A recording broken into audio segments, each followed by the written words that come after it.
Bonjour les amis. Alors cette semaine, on parle sur la portion Vaishlach. On parle sur l'histoire que Yaakov, il envoie des anges à Esav. Toute cette portion, effectivement, elle parle sur la force des anges, mais on va dire sur la force de au-delà. Et il y a une situation très et, qui va nous causer, poser une question. Yaakov, il est déjà sur le chemin vers le combat en face de son frère.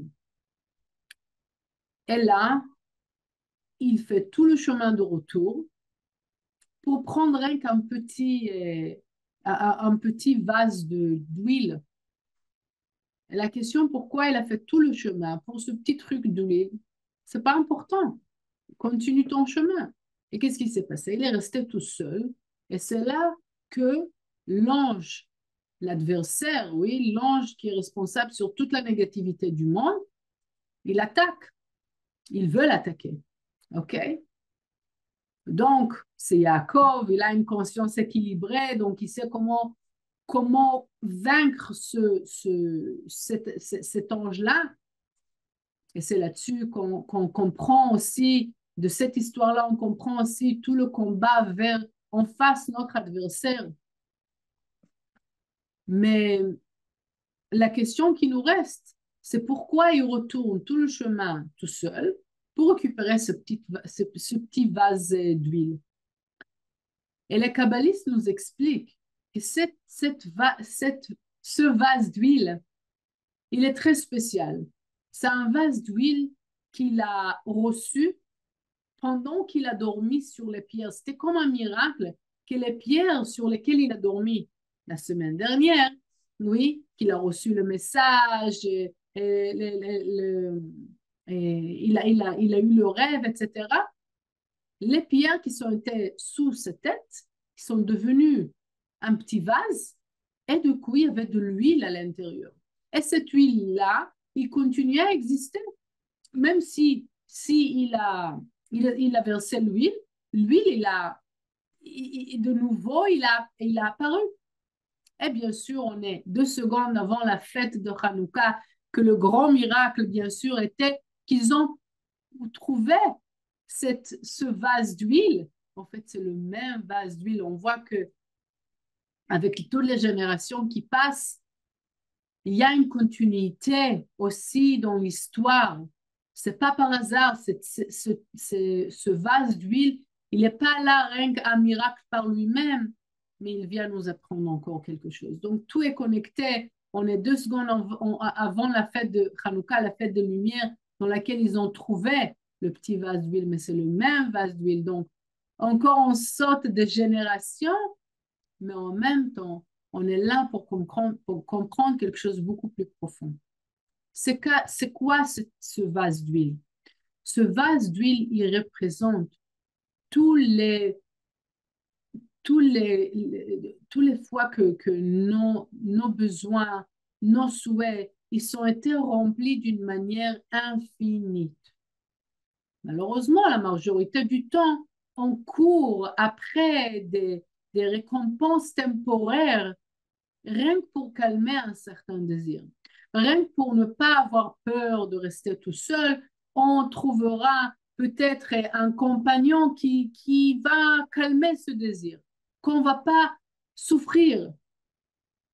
Et on trouvera un travail rien que pour ressaisir ce besoin de travailler, ce besoin d'argent peut-être. OK? On fera des choses, on va faire des compromis sur des choses de la vie, même si ce n'est pas la source de mon désir, rien que pour calmer le désir. Mais le problème, c'est quoi? C'est que à chaque fois qu'on se conduit comme ça veut dire qu'on court après se remplir d'une manière temporaire, d'une manière et, que la situation, elle va disparaître. Je sais que je rentre dans une relation que c'est pas pour moi. Alors pourquoi je suis rentrée à cette relation dès le départ? Pourquoi je suis rentrée à travailler dans ce travail si je sais qu'il n'est pas pour moi? Pourquoi je fais quelque chose que je sais qui n'est pas pour moi? Le problème, c'est quoi? En faisant ça, qu'est-ce qu'on fait? On calme, c'est comme on ferme la bouche. C'est pareil avec la nourriture, n'est-ce pas? On a faim. Au lieu de prendre le temps de préparer quelque chose qui va nous nourrir d'une bonne manière, qu'est-ce qu'on fait? On met quelque chose dans la bouche, rien que pour boucher un trou, on dit, n'est-ce pas? C'est exactement ce qui se passe. Mais le trou, il est bouché.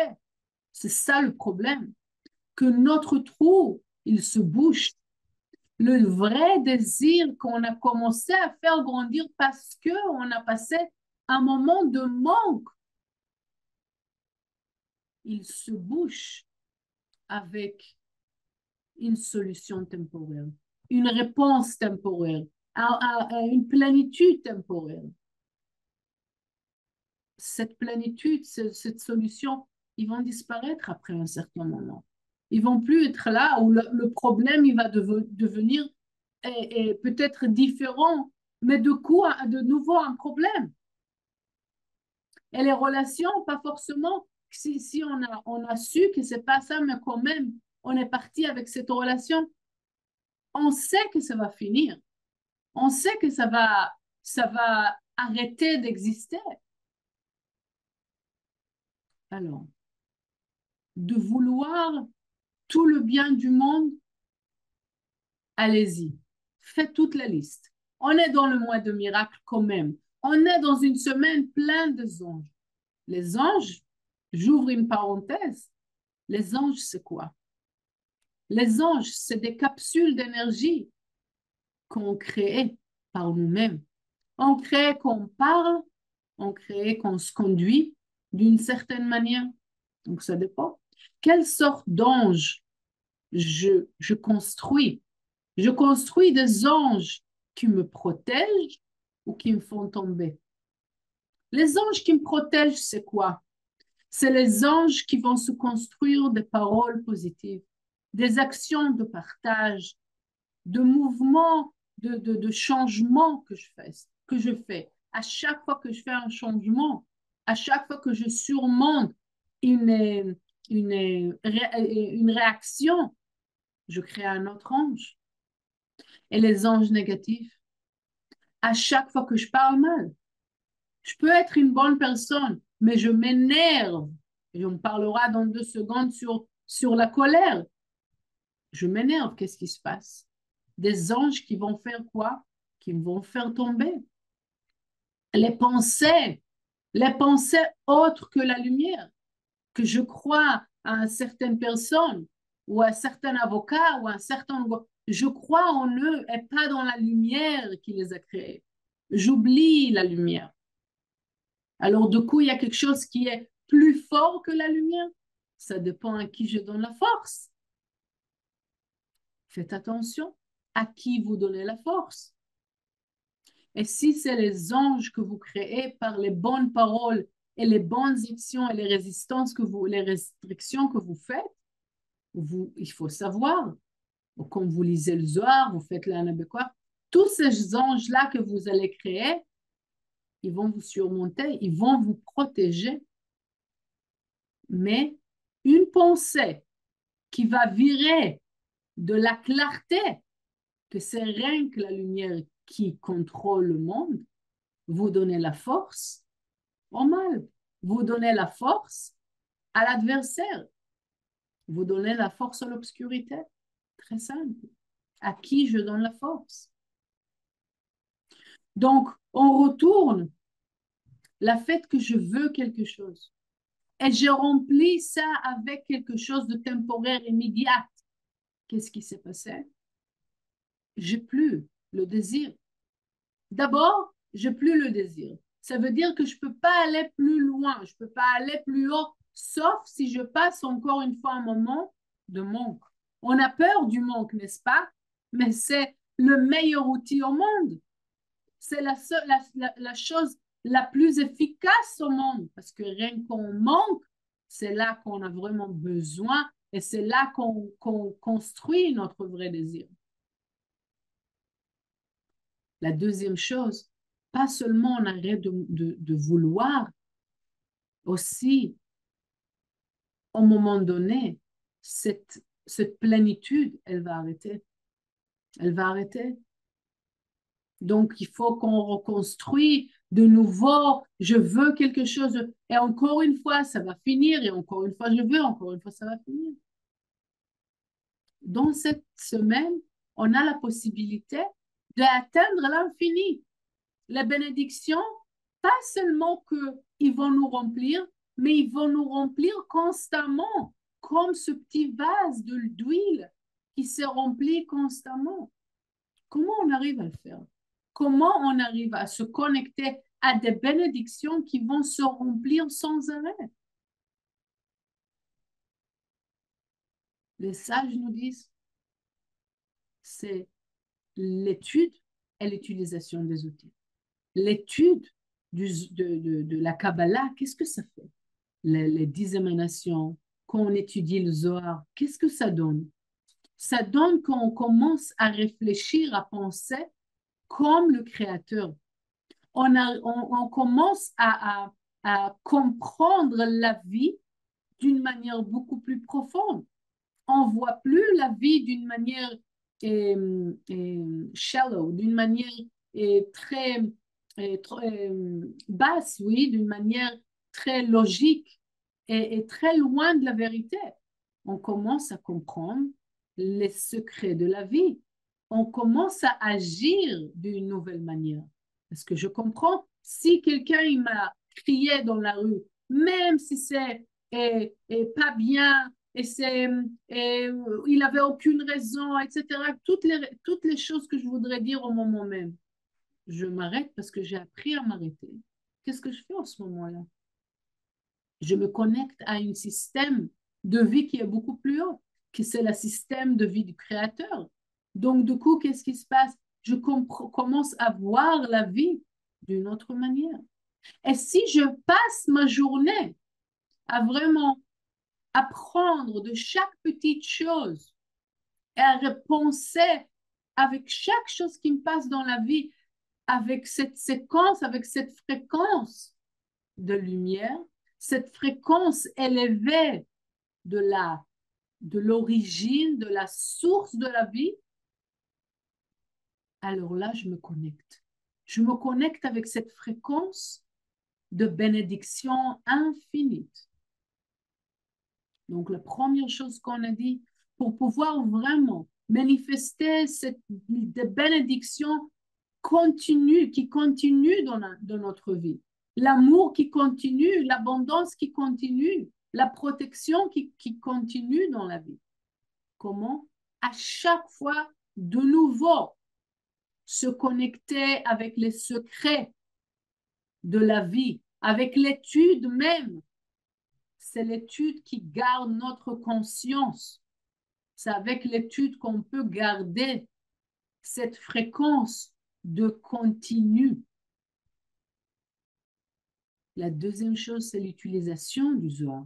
Du Zohar lui-même, quand à chaque fois qu'on scanne le Zohar, ça nous, à chaque fois qu'on fait le Hanabekor, ça nous change la fréquence de nouveau à chaque fois de nouveau.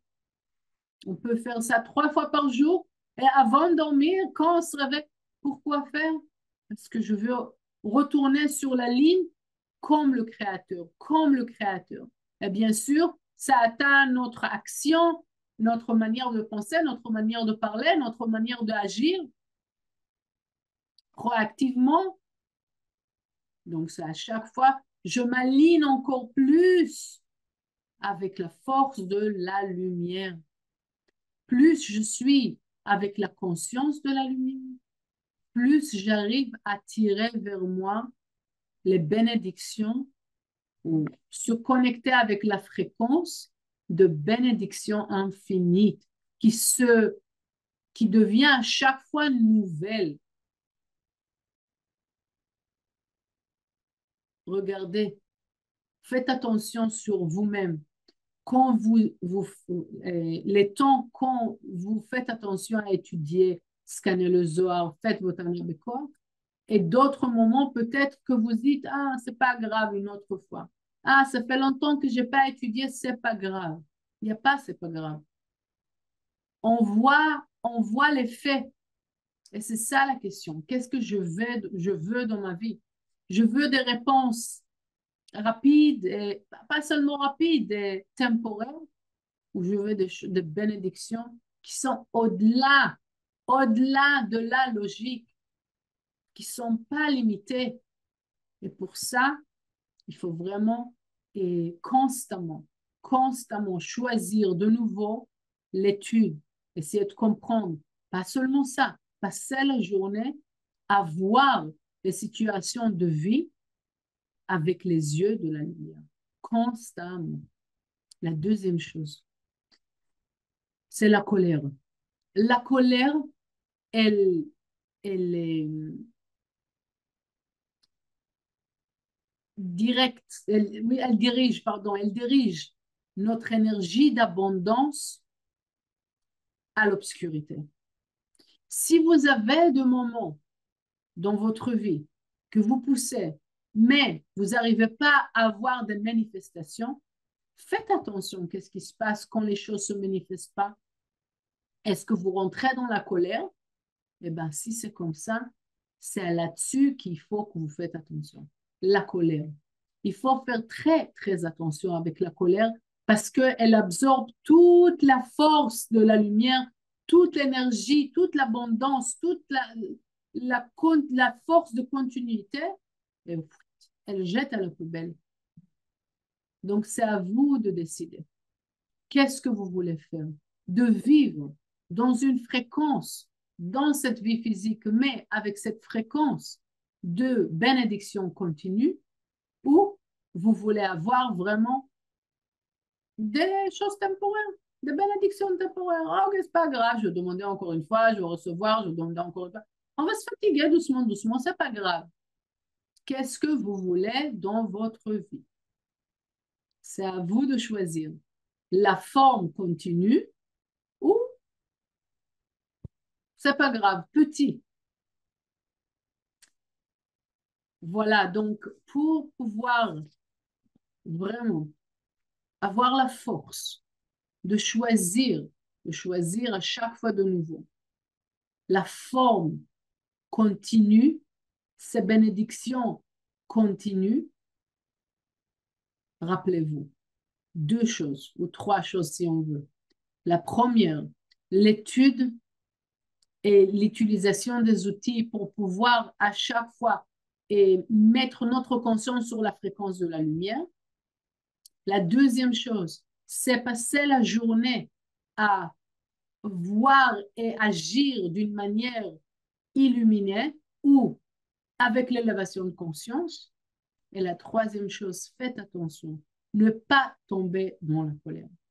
Et avec ça, je voudrais lire le Zohar pour vous, le verset 274 dans la portion Vaishlach, qui nous donne la force exactement de choisir l'étude, de choisir la voie de la lumière.